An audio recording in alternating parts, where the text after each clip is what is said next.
Hello and welcome. I am Michelle with Phoenix Flow Art. Thank you for coming and checking out my video today. I greatly appreciate it. I appreciate all the support I get. I appreciate you subscribing.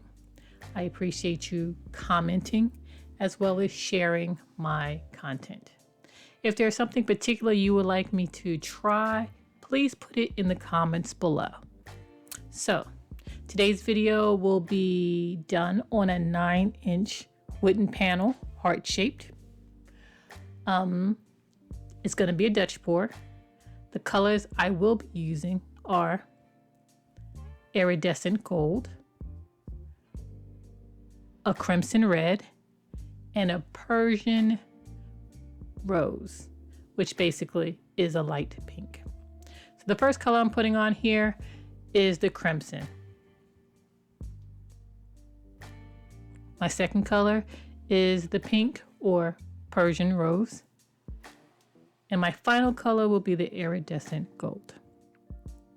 So if you like my content, please like, subscribe, and comment.